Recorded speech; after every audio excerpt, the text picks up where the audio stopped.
This is the Red All Over reaction to Barnsley's nerve-wracking 3-2 win against Carlisle last night. We're going to talk about season tickets. They're now on sale on the early bird offers, and then we're going to preview Cheltenham Town. Let's get into it. So, Tracy, it just feels like one of those games yesterday where we could have done it the nice and easy way of being 3-0 up, home and dry, but instead we did the usual hard way of 1-0 down, fight his way back into it, get comfortable at 3-1, and then make it nervy for injury time, conceding just around the 90th minute, and then making it a horrible last 8 minutes of injury time for ourselves. Yeah, I mean, we did discuss that it could have been the banana skin. And for the first sort of 15, 20 minutes, I was fearing the worst because I thought we started particularly poorly. Well, I thought we started pretty much in the same vein as we played the last 60 minutes against Lincoln. We just looked all over the place. We looked nervy. We looked like we couldn't pass. We'd made a few changes, obviously. Putting Williams back into the back three, I don't know whether that was because I know that he said that I've seen today that he said that McCart couldn't be risked. So I don't know if that's playing too many games in 3 days. Because I thought he did okay on Saturday. You know, I don't think he was particularly fantastic, but neither were anybody. So I just thought, you know, we've all been clamoring for Williams to play right wing back, and then all of a sudden he's back in that back three. And then lo and behold, the first goal came from just, again, calamitous defending. Just Mile went for the header, missed it. Then I think O'Keefe missed it. And then Earl was out of position. Williams was out of position. And Armstrong just had, again, like pretty much a free shot, pretty much similar to what he had at Well, really. Same guy, same position. And you're just thinking, oh, no, here we go, fearing the worst, really. But to be fair then, after what was the wonder goal that came out of nowhere, we then just took complete control of the game. It was as if then we relaxed. We started playing our stuff, knocked the ball around, looked comfortable. Obviously, then we got McAtee, the second one. Third one, the back post legend, John Russell, ghosting in at the back post. And it was like, I was thinking 4, 5. We just looked so comfortable. I know there was a few subs. And then obviously we then make a bit of a calamitous on the left-hand side. Williams, it was a mistake. I thought he played reasonably well, but it was a mistake. And then again, we've got Earl out of position. And there we go, another.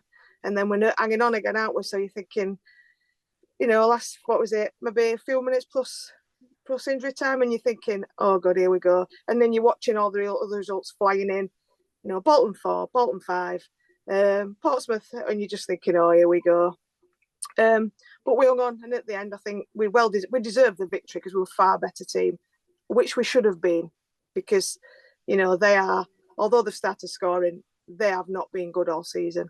And we were far better going forwards. It was nice to see Connell playing a more advanced role. Obviously, we missed Kane because Russell is nowhere near as good as Kane and Connell, but it was nice to see him going forward. I thought he dictated play, knocked the ball around, assisted a couple of goals. I thought he was particularly good. But yeah, I think it's one of them. We take the 3 points, we come home, and we worry about Saturday. Yeah, it was. I'll obviously in the reverse fixture when we played them at home, a game again, which we seem to really, really struggle in it. It's almost like we can't tell at the minute of what's going to turn up in a way. Like as good as form has been, obviously going behind early seems to be our way of playing, but it's not conducive for a side that's going for top two, knowing that you have to concede first and then relying on the fact we have to score 2, which it doesn't happen every game. Look at Exeter at home. It is. It seems to be known for us, isn't it, to go behind, and the first 25 minutes went 1-0 down after 10 minutes, and it was like Tracy's parting at waves, wasn't it, where they went through. And then you're thinking 25 minutes, well, shocking. We 4 changes they made, and you thought, well, it's going to be one of these nights, you know, bottom at Leeds going to going gears a game, and we struggled to get anything out of the game. The bounce back ability, what we wanted, wasn't going to be there. And then who pops up? Skipper, didn't he? Captain Fantastic, and what a strike. I didn't think I'd see that in his locker, and it was a tremendous strike. And then I think we could have gone 2-1 up before half time because I think McAtee didn't. What it McAtee who headed up crossbar. Yeah. So one of them wanted. Cosgrove. Wait, Cosgrove. No, McAtee. No, McAtee. Yeah. Cosgrove had shot in. I think second. He had a shot, Oh, yeah. didn't he? Was stuck outside box. So yeah, we go into it second half, and you're thinking, oh, let's do it. And we did the same as what they did in first half. We went out and got a quick goal, didn't we? And yeah, who put it through again? As Tracy says, Connell playing further forward, and he passed ball for the first one. He passed ball to Cosgrove for that to go over for McAtee to score. And then you're thinking, oh, safe here. It's looking better. And then we get third. And I'm thinking 3-1. Where did he pop up from? I have no idea how he got to go, but we'll give it him. And I'll praise him. I'll set up the Appreciation Society for John Russell. And I'm thinking, rubbing my hands here, prediction Al's in here, 3-1. I've done a good job here. That's put Andy's 2-1 to bed. And what happens? Route one again, straight down left-hand side, past our defender, Williams, and straight in, and we're out of position again. And what's worrying me more at the moment, I said it were about quick free kicks and everything like that. We've got to stop route one. Their first goal was route one from keeper. And we don't set up for route one. It's a weakness, and that's got to be worked at. We can't be going all season now to end the season and not defending against route one football. No, I think you're right. It is, like you said, there's a couple of things that you'd hope have been ironed out throughout the season. Obviously, quick free kicks, quick throw-ins. And it does seem like it is one of those things that as soon as someone knocks a ball quickly and forward, we seem to struggle against it. Craig, how did you sum up that performance? Because, again, it's one of those, you can look at it two ways of not entirely convincing against a side that's really struggling. This season, an opportunity to set a marker, especially off the back of Lincoln, and then the sort of annoyance of the Bolton game of being 2 up and then being pegged back to 2-2. It felt like an opportunity to go and right some wrongs, and again we've sort of stumbled our way across the line. Yeah, I mean, we won the game without having to come out of second gear just because they were poor. If they'd have been any better, we'd probably drew that game or probably even lost it. I mean, the 2 goals they scored were completely our own errors. The first goal, missed headers, O'Keefe and Dejuvigné, and in the goal, Josh Early's trying to manhandle their striker, and ball goes behind him, and then somebody runs onto it, and he's 1-on-1 with keeper, and then the second goal that they scored, similar sort of thing. Williams missed a tackle down left, and they put a ball in behind our defence, and Josh Earl were too far up the pitch to keep up with their man, and it 1-on-1 with keeper again. So there were his own errors. I mean, they didn't show any real class in the game or anything like that. Like I say, our own errors, but then at the other end of the pitch, something else that we've been fairly prolific at is scoring goals. And Williams, it's a wonder strike. That's completely. I mean, the goalkeeper got an hand to it, but it was a rocket from from him. So I'm sure he enjoyed that. Obviously, I thought Cosgrove had a really good game today. Actually, well last night. He really put himself about, and I mean, he must have annoyed the hell out of the defenders. But it was a great pass from Connell. It was a speedy pass as well. It wanted a little delicate one, so Cosgrove got it under control with first touch, allowed him to chip it over keeper over towards McAtee, and McAtee just had to touch ball.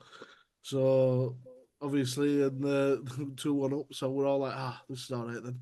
And then third one, John Russell out of nowhere, back post. Scores his header, and then I'm like, well, we're playing well. It could be 4 or 5 here, and obviously that wasn't to be. So I'm still disappointed because I don't think the performance were there. We got the result, which is great and fantastic, but if that had been anybody else mid-table or higher, it'd have been a much worse result because the performance wasn't there.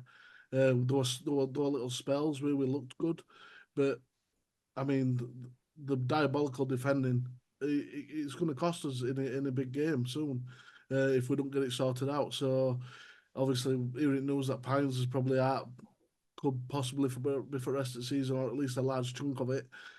You know, it's worrying. So we'll just have to see and hope that Collins can get some solidity in that back line, because we can't perform like that against any top boys. I've got some comments here from Dougie Kane, some stats. It says Barnsley have 20 with 25 points from being behind this season. It's most in the division, and it's more than Carlisle of points on table. So that's an interesting one, isn't it? That, you know, from losing positions, we've got 25 points. And within 4 days, our football club have set a club record for highest home defeat in Tier 3. And then we've ended up with a club record for the longest unbeaten away run in a single season at any level. So he keeps beating records, Neil Collins, with this Barnsley team, doesn't he? He does, but I'm not a big fan of that second one you mentioned, the one that says highest defeat in the 3rd division. Could have done with skipping that this season, ideally. Tracy, looking at I think Craig made a good point there in terms of performance wasn't what we'd be expecting. But have we got to that point in the season now where that doesn't really matter? It's more about points on the board, because there's obviously, as you get through that middle part of the season, it's like, oh, performance isn't there, but results are good. But at this point, for me personally, I don't care as long as we get 3 points. We can have one shot and get battered all game and score and win 1-0, and I won't be that bothered. I mean, yeah, points are more important out there, 100%. And if we take, you know, another 8, 9 terrible performances and take maximum points from them, no one will care, will they? We'll not look back and say, oh, but we were rubbish. We'll say, no, but we've got automatic promotion, touch wood, hopefully. But I think that the problem is that we started off sort of pre-Christmas. We started the season, we were very up and down. We weren't sure. Collins had just come in, etc. We didn't really know. He'd not put his stamp on the team, etc. It was all sort of new. And then pre-Christmas, we had that period where we were winning games and away and all right at home and getting points, but we were playing poorly. People were unhappy with the way we were playing. We were the crab football. We were negative, etc. But we were grinding results out a little bit. And then we've had sort of prior to the last couple of games, I think our performances have been generally a lot better. We've played quite well. You know, Derby, Bolton, Wickham away, etc. We've gone through a phase where I think we've turned it around. He seemed to have turned the fans around, seemed to certainly like him, and our performances have been a lot better. Now we seem to have dropped back into we're not playing particularly well. In fact, we're awful against Lincoln and again last night. And so it's just, the worrying thing is a bit like Craig said, it's just defensively we look so vulnerable again now. And that is the worry. I don't think we've got a massive concern going forwards, because although, you know, we rotate whatever, we seem to be able to score. So even against Lincoln, we were terrible and we still managed to get a goal. We should have had more as well, to be honest. But I just think defensively we just look so vulnerable again, and we seem to be, if anything, we're pushing forward so much as a back three that we seem to leave ourselves vulnerable at the back. You know, I really like Earl. He's done exceptionally well since he come in, but he seems to be getting dragged out of position a lot now and pushing on so much. I don't know if it's the pressure to win, the pressure to score, but then it seems to be leaving us so far up the pitch. And like Al says, you know, the one ball over the top, and we just seem to be a bit snookered with it. So that does worry me. The back three defensive situation, back five is worrying me, particularly Cheltenham. You would hope, you know, we should have it, but then I think Portsmouth away, that frightens me a bit. I'm not going to lie. Yeah, last night I was worried about early. We're up by their byline, wasn't he? At times, in corner, I'm thinking, what's he doing there? Central defender in back three, pushing. And it was against Lincoln, you know, and even Javinia. I know he's a tidy footballer, but he's coming out and he's almost getting to the halfway line all the time, and you're thinking, please God, find feet here, because if you don't, we're in trouble.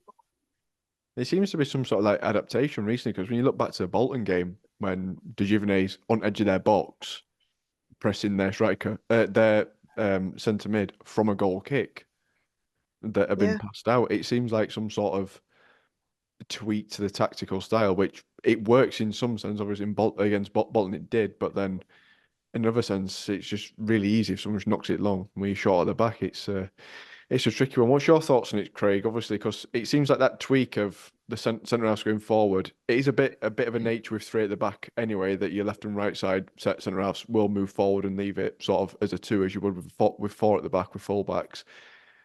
But at the minute, it seems like we've reverted back to the start of the season where it's made us very fragile.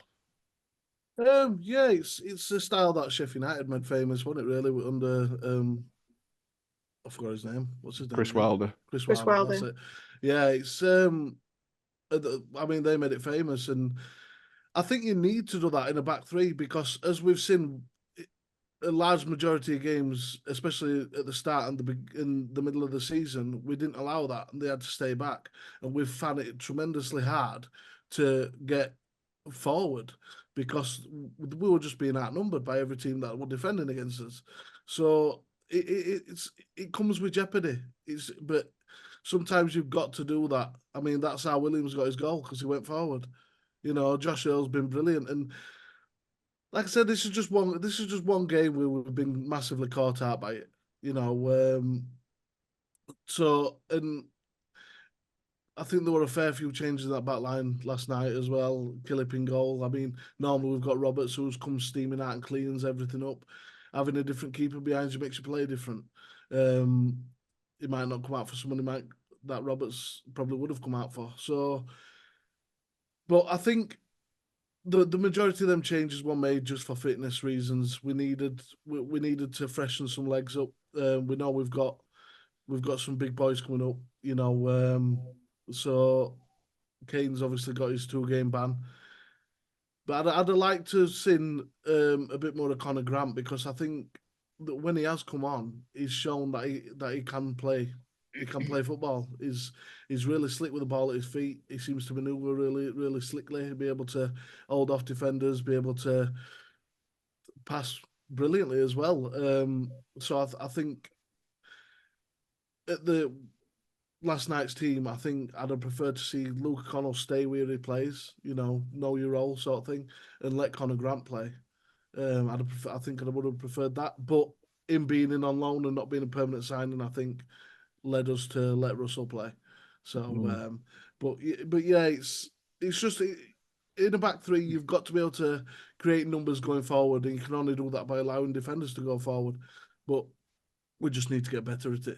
I mean, Sheffield United played it for years before they got on their massive runs of promotions and getting into Europe and all that. So we just got a learning curve to go through, that's all. It's an interesting one. And another thing I want to pull out from that game yesterday, Trace, is Sam Cosgrove. Obviously, as Craig mentioned there was the rotation in that side, which saw Devante drop to the bench in favour of Sam Cosgrove, who, for me, had a very good game using himself as sort of that focal point and just making a general nuisance of himself, to be honest, as like a minimum, which was nice to see. Yeah, I mean, they were obviously spoke about how he'd been at Carlisle, and they were interested to see how he played, and I think he's been all right this season. There's times when he's come on, and I don't think he's done as much as he probably could have done. But to be fair to him, I thought he was really good yesterday. Yeah, he made a nuisance of himself, and I think their defence certainly were relieved to see him go off. Dropping Cole, resting Cole, however which word you want to use. Yeah, I've no issues with that. I know he's our leading goal scorer, but it's been no secret he's not been playing particularly well. I just think he needs another goal. He looked sharp when he came on. I know I've seen comments saying, "Oh, he were lazy with this." I thought he looked quite sharp. Generally speaking, we can't criticise Cole this season. So I just think, I thought Cosgrove did really well. He made a nuisance of himself. He's a different place. He's a different person. He's a different dimension. He's completely different to Cole. You couldn't get more two contrasting players. And I think what Collins has done better over the last few weeks is he's looked at the opposition and he's picked the front two based on who we're playing rather than probably. And I know people have said, "Oh, well, he always picks Cole. He never drops Cole." Well, he sort of answered a few critics there, didn't he? Because he didn't. So it'll be interesting to see what decision he goes with on Saturday, because obviously Cosgrove certainly deserves to start again. It's whether or not then you've got the option to put McAtee in midfield, etc. So yeah, it'll be interesting to see where he goes on Saturday with that. Yeah, I feel like you're a bit of a big call, Al, obviously dropping Cole's got 17 this season, although I think has he only got one or two in 2024. Our reading, so he's not in the richest vein of form, but it's almost one of them where he's almost a guaranteed name given what he's done on the start on the team sheet, given what he's done in the early part of the season, and we know what he's like sort of in this system, and is that focal point for us. So a big call there for Collins to drop him.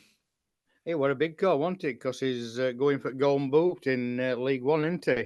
He's up there at top and fighting for it. So hopefully that's going to say to him, come on, you've got to pull your finger out if you want to go for and win it. Start putting ball back at net and working a bit harder. I was surprised. I didn't expect him to be dropped, but credit to Neil Collins for changing it up top and then fetching him on. Did he fetch him on with about 20 minutes left, I think, didn't 20 he? minutes-ish, yeah. An interesting call. So anybody who thinks that his first name on team sheet is being proven wrong, aren't they? I think it is. Do you think that's a good thing sort of going forward, Craig, in terms of like standards and things? Obviously, it's sort of like, to me, I'd rate the rest of the team of there's no guaranteed starting lineup in this side, and you've still got to earn your place regardless of sort of how well you've done so far this season. Yeah, nobody's name should be first name on team sheet. Everybody should know that they've got to fight for the place every single week, because that's how you create a competitive environment where everybody performs at the top level. You know, if people know that they don't need to work hard to get on team, then there's, you get lazy players. So, Cole, look, he's come under some stick in the past few games, especially home games. I see him where he's around 60, 65 minutes, he stops running. He stops closing down. But I just think it's just exhaustion. I think he's just tired, because he runs the majority of the game, because our pressing is all the time, and not everybody's got an engine like McAtee. And I've criticised Collins because sometimes I've thought when he's fresh legs on, McAtee's still been running and still been fine, and he brings McAtee off instead of Cole. Cole's the one who's been slowing down, not McAtee. So I've been like, look, just fetch Cole off. We've got goals all over this squad. This team's full of goal scorers that can do a job. McAtee can score. We've got goals from midfield. We've got goals from wing back. We've got goals from even as centre backs, as William shows. So for me, I think you're going to question Collins sometimes with his substitutions, but also I think it's good to let him have half a night off. Give him some time to recoup, and I'm sure he'll be back on starting 11 on Saturday. Yeah, I think it is. It's almost nice to see in a way of there's no guaranteed spots in that side, and you've got to play well to sort of maintain that position. I do agree that sometimes them subs you'd be looking to leave McAtee on just because he just seems like a Duracell battery. Plus, what happens if Cole gets injured? You don't want two players up front that's never played together. So again, Cosgrove and McAtee a bit of the time to get to know each other, so to speak, up front. Same with Marsh. I think Marsh should get involved a little bit more. Seems Waters is now out of favour.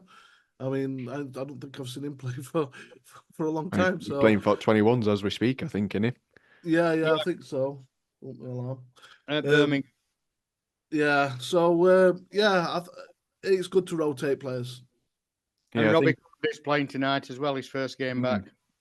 He is, which is good to see. I think one thing as well with Devante's running and pressing, I think a lot of things that fans forget and don't see necessarily is he's trying to make them runs in behind constantly when we've got the ball. So even when in all fairness to him, he's constantly running of either trying to get in behind their defence. He doesn't really have an opportunity to walk around or mooch about unless we're literally on last line of defence. Otherwise, he's either pressing to close someone down or trying to turn and run behind. And it's one of them horrible positions he's playing as a striker, because I just feel like you don't get the credit in which you deserve for the amount of ground in which you cover. I would give you one bit of advice: don't run away from the keeper unless he's picked the ball up, because the amount of times he's run to go to for goalkeeper to kick it long, and he just stands there with it at his feet. You know, and he has to run back and close him down again.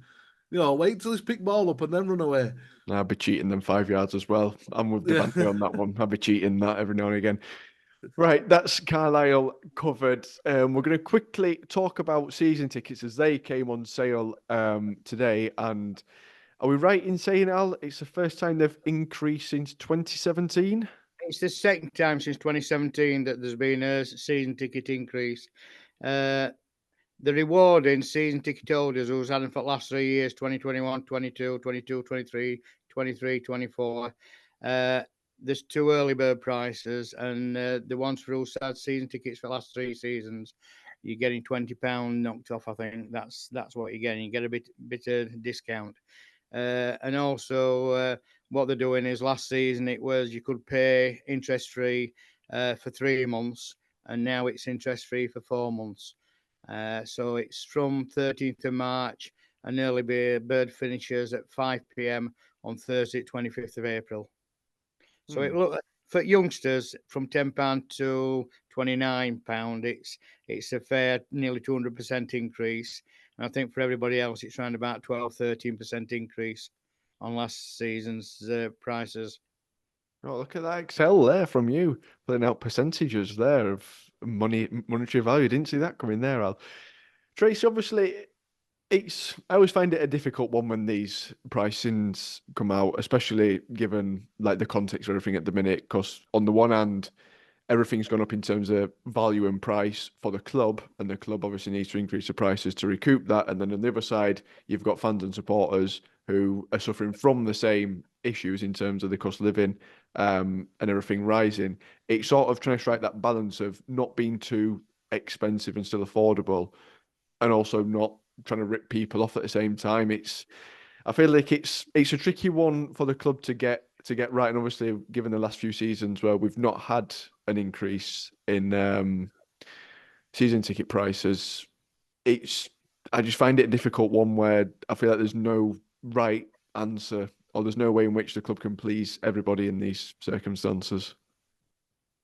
No, I think it is a difficult one. I generally think you normally see a pay increase in most things year on year, like it or lump it. You know, most things that we do, like insurance, council tax, whatever it is, generally we get an increase. That's not to say that I completely agree with it. I think the thing is, the junior one to go from 10 to 30 is a lot, but that £10 offer was an unbelievable offer that you very rarely see get clubs offer to. And even this season, they've even allowed on the odd occasion for you to upgrade that for free on a midweek to adults, which again is a fantastic gesture by the club. But to put it up to 30, you think £30 for a season is actually really reasonable, but it's when it's gone an increase from the 10. So it's a funny one. It's like senior citizens. I know that they seem to have been hit as well a bit more. And again, I thought they had a really good deal, and now it just seems to have hit them. The funny thing for me, Josh, and it's your stand. I cannot believe that the cost of sitting in the West Stand is equal to the cost of sitting in the East Stand. Looking at those wonderful facilities you have over there compared to those wonderful facilities we have over in our stand, that is mind blowing. The last thing I will say on it before I let you come back on that, Josh, is I think the concern from most people is that we got a lot of money. Transfer window, kitchen for one, and people obviously are going to say straight away, well, we didn't buy anyone. I mean, technically we couldn't because kitchen went really late, but I think and we'll not know this, you're not going to know because it'll be too late. If we spend money in the close season on buying players, good players, then I think, well, I'd pay a bit more in my season ticket. It's if in the summer our recruitment is awful and we're back, and we're back to the seeking non-league, lower league players in a hope that they're going to be diamonds, then that is going to frustrate people. As I say, that'll come too late because most of us will have made a decision by then, I guess, whether we're renewing or not. But that is the key for me. And I think the club they're quite, I can't say sneaky because they've no control over it, but they've sort of got that money resting there. And let's just hope that this increase means we're going to get some great signings in the summer, regardless of what league we're in. Yeah, said it, Tracy. At West Stand, like Josh, they're going to end up with free rain max if it rains, because that's the cost. Lower West Standers, they've got to take into consideration the rain max, haven't they, so they don't get wet. Well, you pulled out two great points there, Tracy, one of which I will come straight back on. And I also don't understand how the West End Lower is the same price as the Slower, given that luckily, because I'm on the very back row just in front of the radio, there's two rows that are covered only so slightly. As soon as that wind blows towards you, you're still getting wet, regardless. So I don't understand how the West End Lower can be the same value of the East End, because granted, we've got the dugout in front of us, so you can listen to a little bit more. But also, I got really annoyed when they put the Burrows Kia sponsorship onside that, because you couldn't see through the dugout anymore, so you can't see bits of the pitch. Obviously, the further down you go, the less you can see sort of that left hand side. So I personally think the West End Lower should be the cheapest place to sit, and also because it's the most emptiest. If you make it cheaper, you'll get it more full on that side, because it seems very empty, especially towards Pontien side. It's very empty on that side because no one wants to sit there, because one, it's expensive a season ticket. Two, you're going to get wet through for the majority of the season if you sit there, and I think it, and also my pocket would very much appreciate it to be a little bit cheaper rather than it being 400 quid. Also, Josh, facilities are poor. Yeah. Although I'm not too bothered about that, because it does add the nostalgia element to it, which I don't mind too much. But you are right, like everywhere else has got proper functioning toilets, whereas I think we've got two or three to share between the lot of us. Unless you're going to St. Men's, you can use a wall instead, which has a nice angle to it. I can't remember what the second thing is in which you said, Tracy, I did want to go back on. Oh yeah, that was it. Craig, in terms of the early bird element of it, another thing that I find annoying is that it always ends before the season finishes as well. Because is it up until April, 25th of April, is it when it ends? Just before the Blackpool game, innit? Is it just before the Blackpool away game? Or yeah, it will be. So for me, I think the early bird should finish when our season finishes. But then you get everybody piling through the door when we get promoted. Yeah, but that's all right though. But because then you've got people. I think I'd rather that than if you hold off, and then you pay more, then you end up paying more money. If you've gone through, like, you've missed one part of it, but you know what you're buying. Whereas if you commit to it now, you're not sure what you're buying. You might have been a championship season ticket. I think the early bird should be changed. It's more like a supreme supporters bonus, really, because you're devoted to club no matter which division you're in. So that's why they allow it to be cheaper. You know, you're going to pledge your support before you even know where you're going to be. Whereas if they did it until after, you know, everybody'd wait, or most people would wait to see if they were going up or not. But look, I get inflation and I get that prices have to go up and everything. But I think German football's leading the way on this, whereas a full stadium is more important than a few extra quid, because I think we all know that supporters' money that they spend on season tickets is only really a little amount compared to what a club generates from ad sponsors, from TV revenue, from other streams, which I'm sure John Flatman's working on right now for next season. So, what I personally, if it were my job, I'd be. We've seen how dead the stadium can be when it's half full. You don't want it half full. What you want is you want as many kids in there with their dads, with their uncles. You know, you want people with scarves. If you up the price, you're going to get less people turning up. They're going to spend less in club shop. They're going to spend less on beer or snacks or whatever at half time. Less in fan zone.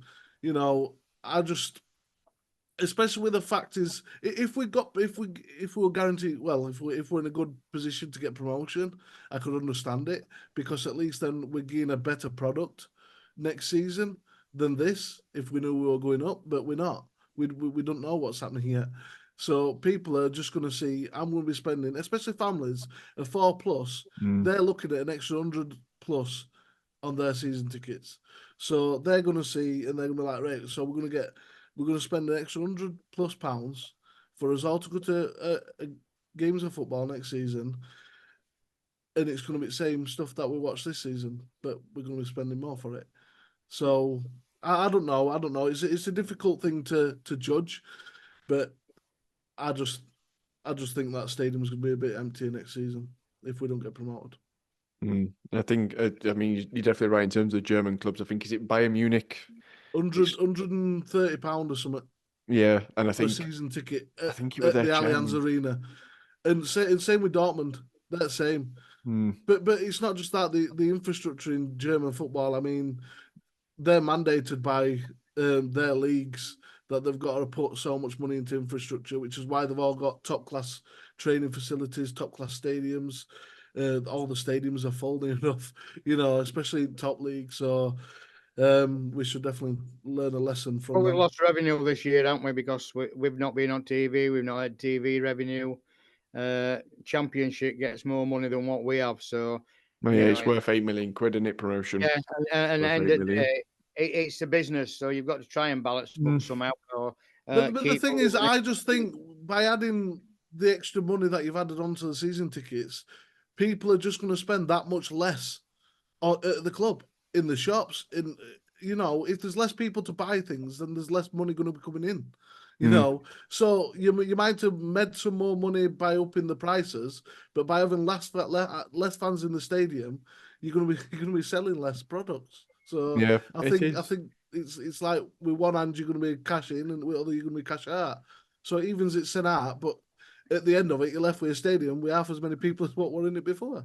Yeah, it is difficult in that regard of almost been too cheap to the point where you are relying on everything then to come through like that of everyone has to spend money basically in the stadium to sort of recuperate it, and then pricing people out to the point where they don't want to renew, and then you're starting to lose people, which it's a balance. I mean, we can't really moan too much over the last few years of it being frozen. So you'll understand it as well, Josh. Some people don't live in Barnsley, so they're buying a season ticket and they might not even be able to make it to every game. Whereas before it were affordable, now they're like, oh, well, I can do without that in my life, so. No, that's true. I think I've missed loads of games. I think it's most I've ever missed this season. And just because we keep every game that we've had rearranged from a Saturday has been a Tuesday night, which I can't get across for in time. So it is, yeah, I think that's one thing as well that's a little bit of a gripe for me of I don't know how many games I'm actually paying for, because then obviously the cost per ticket for me when I'm missing Tuesday nights is more expensive than someone that can make it to a single game and things like that. So it's also for cost in a way, and that's my personal problem that I know that I'm going to take on sort of every season. But I think in terms of the increase, it's not too extortionate, I don't think. to say, Josh, it's been said since lockdown. Yeah. They gave it benefit from lockdown, and since lockdown, for season after lockdown, I think they've maintained the pricing. So at the end of the day, it should have been going up. Like a few seasons ago, and we've maintained that, haven't we? So I don't think it's too much personally because of how they've looked at the financing of the structure of the football club in the past few seasons. And you got to look at other clubs as well. Like, what is it, Wednesday, about 700 quid for a season ticket? You got to look at other clubs, and that's standard of play over there is barely any better than ours. So I think in terms of like the league as a whole, probably it's decent value for money. Right. Moving on to Saturday, then, where we welcome Cheltenham Town to Oakwell. So, looking at the stats pack, manager Darryl Clark, top scorer Liam Seacombe with 8.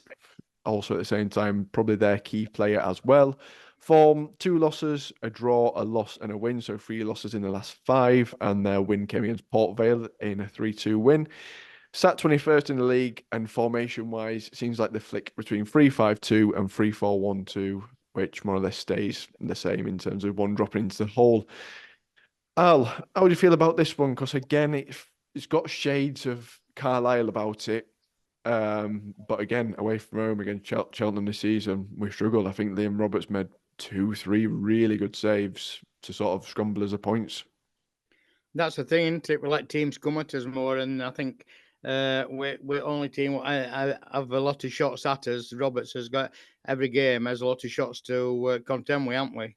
That's just with back three and how we set up. They lost to Oxford at weekend 2-1. Ex-Red Will Ferry scored for them. So they've got Jack Shepherd on loan, but I don't think Jack Shepherd will be allowed to play on on Saturday. So we'll have to see, you know, what we're going to do with our team as well. Is it going to mix it up again? I think Liam Roberts should be back, but then does he stick with Killip? It's, you know, the choices that Neil's got to make tomorrow and Friday to set up. And at Oakwell, we don't seem to come out at traps, do we? Again, same as we did last night at Carlisle. We don't come out for 20, 25 minutes. So we've got to be more on front foot. We've got to be aware if they're looking to play long balls that we set up for long balls. And as previously against Lincoln, we've got to be set up for quick free kicks and everything else, and Bolton long throw-ins at Wickham. There's a lot what we've got to iron out. Sorry, there's a lot what we've got to iron out before Saturday. So it's going to be strange, and they're fighting for the lives. They're in what is 21st. I think Tracy, it's come to that point in the season now. There's no real easy game unless you're playing someone that's maroon mid-table. Because even when you're playing these sides that are, as Al said, fighting for their lives, it's just as difficult sometimes coming up against them as what it is coming up against a side that's gunning for the top 6. Yeah, when Darryl Carp first came in, I think they had a bit of a sort of playing a lot better, got results started to turn a bit, but I think they've only won 3 away games all season or something like that. So, but yeah, what are they? 5 points from safety, but it's pretty close down there. There's others with games in hand, etc., because they've not played midweek, have they? And everyone else has played midweek. So I don't know if that's, I don't know why that is. Because the Cheltenham Festival could have been at home. It's been racing this week, Tracy. I mean, you think the fixture guy would have seen that coming, wouldn't you? Horse racing will be finished by the time it kick off in the evening. They'll be right. Just put them away. Just is it so the players can go to the races? And to be fair, if it's for that, then I'm all behind it. Fair play. Yeah. But Ben went. Williams went. He went to races all day. So yeah, that's what it. So it actually is. All right, okay. Yeah, I just think it's strange that they didn't have a midweek game, because that's a bit of a, I don't know if it's a plus or a minus for them, really. I guess they've had an extra rest. But yeah, I think the 5 points away from safety, so they've everything to play for. There's certainly got a chance of staying up. It's another tough game. We've not been great at home, have we? Our home form all season has been very inconsistent. Against Bolton, which seems like months ago, we were amazing sort of for 60 minutes and then fell to pieces. For Lincoln, we were all right, and then we fell to pieces. I don't know. Our own form is just so inconsistent. Yeah, and we've got to win. I mean, looking at the other fixtures, we are not going to have a better weekend than we've got this weekend with Bolton, Derby, Peterborough, Portsmouth. You know, they can't all win. That is something that cannot happen. So we must win, because it is the one weekend that we can gain. It's factual. We've got to gain on somebody. Obviously, Peterborough playing Stevenage tonight, aren't they? So, yeah, it's a huge game. I just think win at all costs. And like I said before, Josh, I'd like us to play well, but I just want to win at all costs. Yeah, I think it's a great point you made there, Tracy, it being such a big weekend in terms of the context of the games coming up as well, which is a massive week. Massive week for Peterborough as well, if they've got Stevenage tonight and then also play Portsmouth at the weekend. Craig, do you think, I mean, it's one of those things for me which we've had maybe 45 minutes so far this season of sort of expectation and pressure being on us, being that second half against Bolton where we were actually at a point of we're making a big go of it, and we seem to really crumble from that point. And obviously Lincoln after that as well, terrible result. And then last night been somewhat shaky towards the end, just giving goals away. Is it something that could be an issue for us this weekend as well, given that it's on paper easier game for us, given that Portsmouth play Peterborough and Derby play Bolton? Yeah. I think our main issue is keeping goals out at net. I think it's something we've struggled since beginning of the season, and I mean we've conceded, I think, 48 goals this season. I mean Cheltenham's only conceded 50, so they've only conceded 2 more than we have.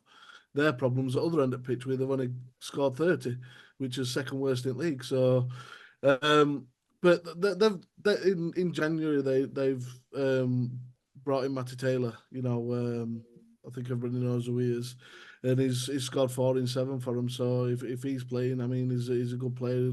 He's played lots of seasons at this level. But for us, it's just trying to keep ball out at net, and ultimately that's what it's going to come down to for us. Because I mean, we've had no clean sheets 9-10 games, so but we've also not failed to score in his last 22 as well. So if you're going to be betting on goals, then you always bet on Barnsley matches because we can't keep them out and we can't stop scoring either. So it's going to be difficult because earlier on this season we went to their ground and they made it really difficult. I mean, I think we were lucky. We were lucky to win. You know, we ended up winning 2-0 with Devante Cole scoring and then getting a last-minute goal in 92nd minute, which made it look more comfortable than it was because it was a really difficult day. I think Liam Roberts got man at match on that day. Yeah, I think he made a wonderful save as well. So it's going to be hard. But if you look at history, we've won the last 4 against them, 3 in the league. Scoring 7 and conceding 0. So if we are going to keep a clean sheet, this needs to be it. You know, all omens are saying that it's going to happen this weekend. But it'll give a bit of confidence to defence and everything. But don't expect these not to come up swinging. And don't look at a table and think this is going to be a walkover because these are going to be harder than Carlisle. I mean, they're a young, hungry team. We're a manager. We're a striker as well. That's just come in now just to help the club out, and they seem to be they were doing a little bit better after January, but they're slumped again. But yeah, it's going to be difficult. But I think we should still win. We're at home. interesting. I think I agree there with more or less everything you said. It is going to be a difficult game, and I think that added pressure for us as well. Al, what's your prediction then for it? We've got no Andy today, so feel free to go crazy on a 2-1 if you fancy it, seeing as no one else will mention it. I just hope we don't fall at final hurdle. There you go, Cheltenham. Oh, fantastic work there. Oh, don't moan. Fantastic work. Craig says we haven't had a clean sheet, so I'm going for a clean sheet. What's behind me? I'm going for Phillips 3-0. Ooh, confident that we're not going to fall at the final hurdle. Interesting. Tracy? All the time I've been trying to think of like a horse analogy and I'm just not bright enough. I've been doing the same. Yeah, just can't do it. I even watched it this afternoon as well, but no. So, yeah, I also think this is it. Clean sheet time, but not as confident. 2-0. Ooh, 2-0. Craig for the final furlong. I'm expecting us to come sprinting out the blocks and get a good 3-0 win. I don't think horses come out of blocks, do they? Well, we're going to be first pass winning post at 3-0. That's the one. There you go. Got no chance of winning that one, Craig. Look, so long as we don't hoof it upfield or they upfield. We're flying now. We are flying. We're going to win as a canter 3-0. That's good. That's good. There we go. Yeah. There we go. I think that's the best one. 2 3-0s and a 2-0. Seeing as Andy in here, someone's got to say 2-1, haven't they? So I'll go 2-1. Oh, you've just kept it alive, Josh. You know what? You've just kept it alive. You're a wrong un. You're a wrong un, Josh. You're a wrong un. I've gone for it. Someone's got to carry on Andy's legacy whilst in here, you know. Are you doing as well? Ever what? Are you doing a weigh-in for him as well? Oh no, we're at home, aren't we? No, we're at home this week. I don't know. I think it's just a style. We'll continue first 10 minutes and all. I can see it happening. We'll continue first 10 minutes. Like, oh, here we go again. Second half, we'll fix it. 2-1 win. Right, we will be back on Saturday with instant reaction outside of the club shop. If you want to come down and give your opinion on the game, feel free to come down and jump on the fan cams as well. And yes, have we got a game next Tuesday? No. Well, we haven't. So a week off. So big one away at Portsmouth. That's nice. So we finally got a week off of not We're having to gonna do need it. a Sunday morning one. So we're back on Saturday with the interaction, and then we're back midweek next week with the Portsmouth preview. We'll see you later, you Reds.